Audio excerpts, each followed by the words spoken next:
Assalamualaikum warahmatullahi wabarakatuh. Perkenalkan, nama saya Ayustianing Tias dengan NIM 103112430119. Pada kesempatan kali ini saya akan membahas 3 contoh soal dari teori peluang. Soal yang pertama berisi mean, median, dan modulus. Soal yang kedua berisi peluang klasik dan soal yang ketiga berisi peluang bersyarat. Baik, langsung saja ke soal yang pertama. Soal yang pertama berbunyi, dalam suatu ujian teori peluang, didapatkan nilai ujian dari 5 mahasiswa yang berbeda, yaitu 70, 80, 75, 80, dan 85. Yang pertama kita cari adalah menghitung mean atau rata-ratanya. Rumus untuk menghitung mean dan rata-rata itu rata-rata sama dengan banyak data I sama dengan 1 XI dibagi N atau jumlah data. Kita masukkan mean sama dengan seluruh nilai mahasiswa yang kita dapatkan dimasukkan 70 ditambah 80 ditambah 75 ditambah 80 tambah 85 dibagi jumlah keseluruhan data 1, 2, 3, 4, dan 5. Jadi N-nya itu 5.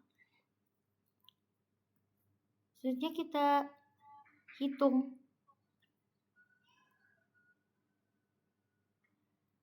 (70 tambah 80 tambah 85 tambah 80 tambah 85 itu hasilnya 390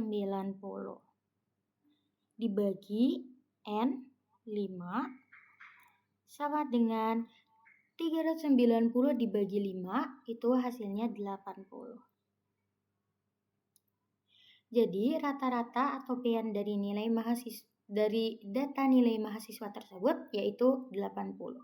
Selanjutnya kita buktikan menggunakan mediannya.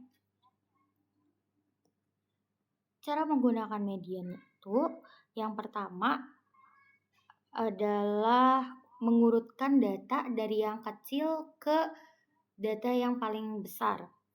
Data yang terkecil itu 70, selanjutnya ada 75, ada 80, ada 80 lagi, dan nilai yang terbesar itu 85.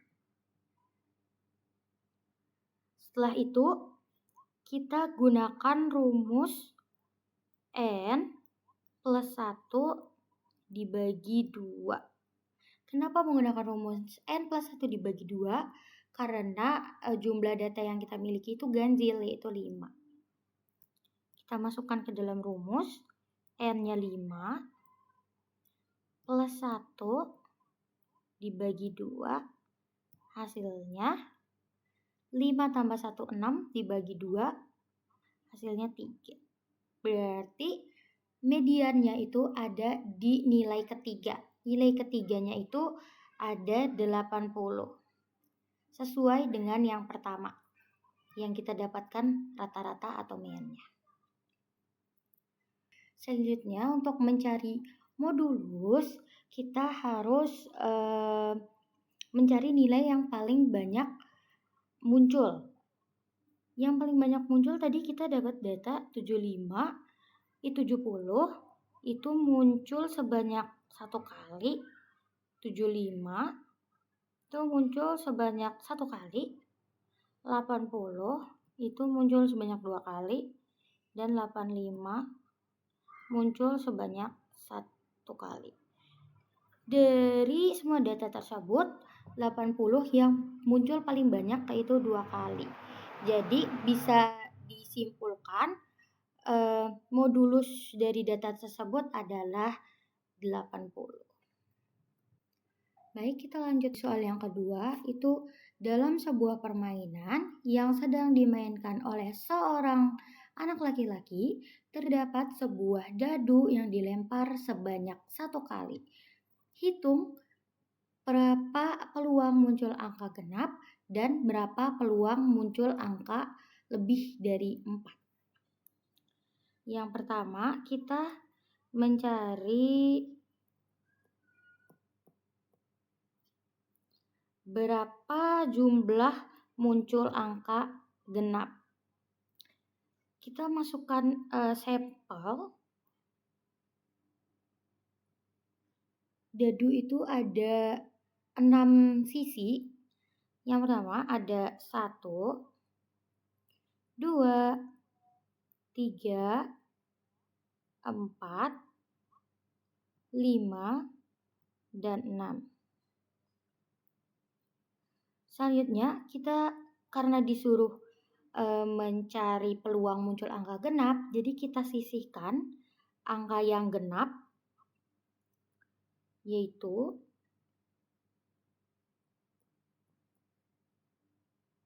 2, 4, dan 6.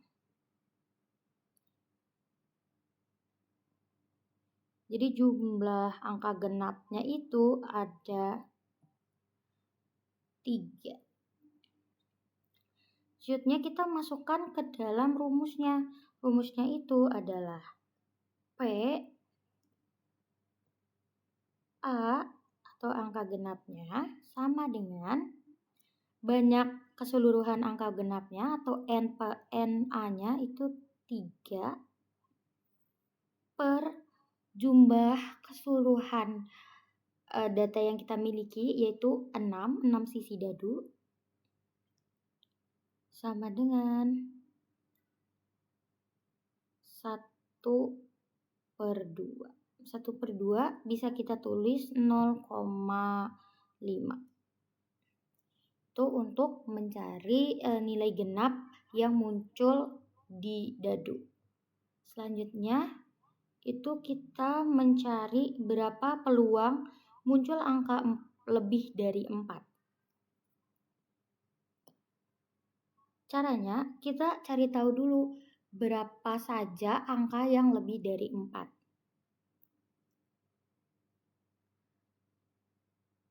Oke. Angka yang lebih dari 4 itu ada 5 dan 6. 5 dan 6.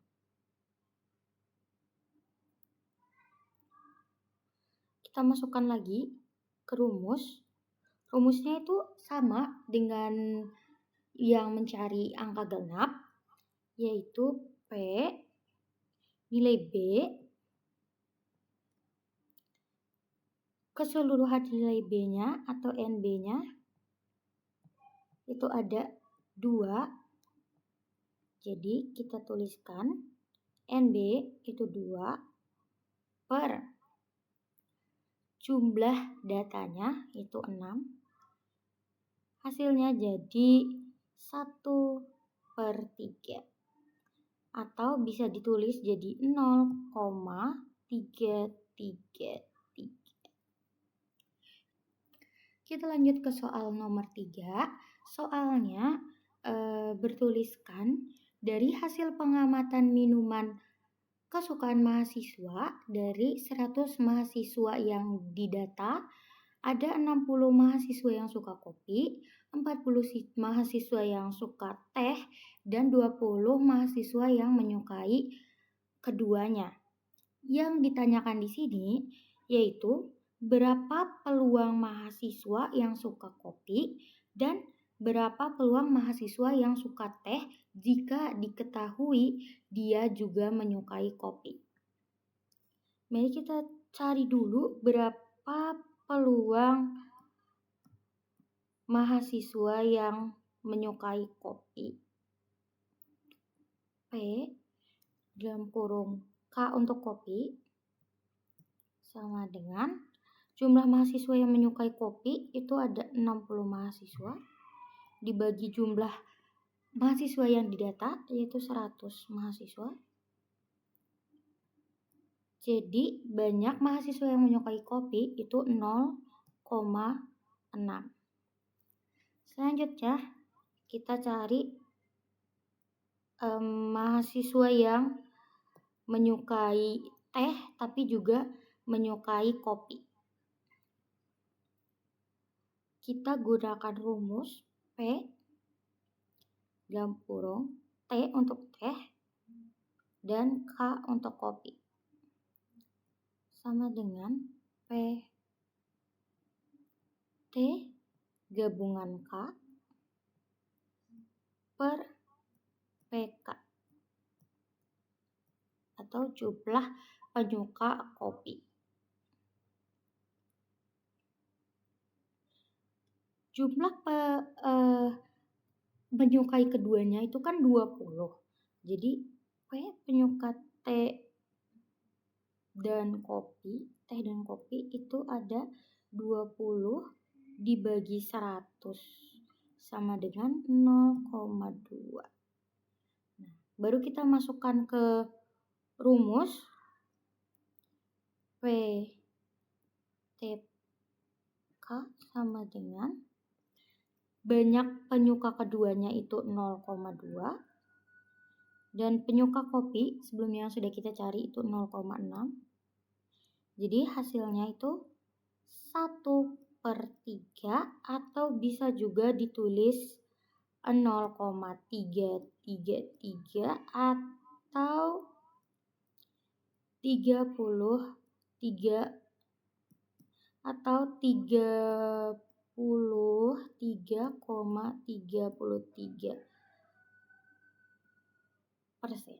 Jadi ada 33,33% yang menyukai teh tapi juga menyukai kopi dalam 100 orang mahasiswa yang didata.